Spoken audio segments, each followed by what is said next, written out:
Hi guys, இன்றைக்கி இந்த வீடியோவில் என்ன பார்க்க போகிறோன்னா ப்ரிப்பரேஷன் ஆஃப் பொட்டாசியம் டைக்ரோமேட். அதுக்கு you have to remember 3 simple steps. First, FeCr2O4. இங்கே 2 இருக்கா? நெக்ஸ்ட் ஸ்டெப்பில் ஃபர்ஸ்ட்டுக்கு 2 வரும், செகண்டுக்கு இந்த 2 வராது, அப்புறம் O4.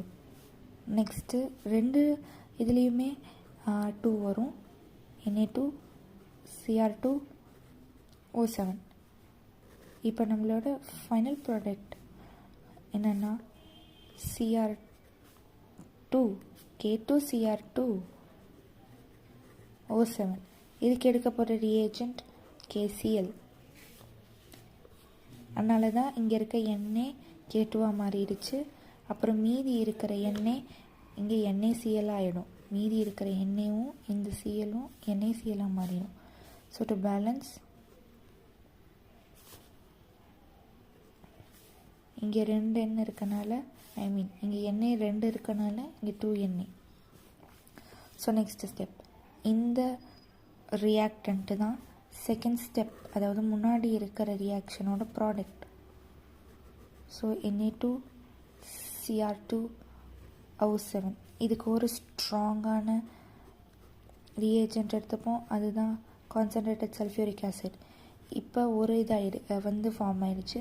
மீதி இருக்க எண்ணெய் இங்கே இருக்க SO4 கூட ஜாயின் ஆகி Na2SO4 + H2O. So to balance இங்கே 2 போடுறோம். இப்போ நம்ம ஃபர்ஸ்ட் இதுக்கு வரும்போது இங்கே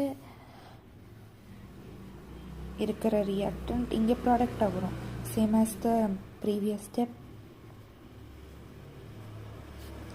இப்போ நம்ம ரெஸ்பிரேஷன் ப்ராசஸை ஞாபகம் வச்சுக்கோங்க.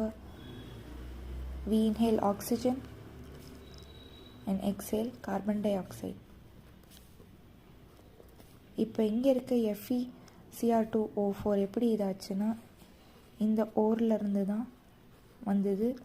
இந்த ஃபெரஸ் ஆக்சைடு இங்கே ஃபெரிக் ஆக்சைடு ஆகிடும், Fe2CO3.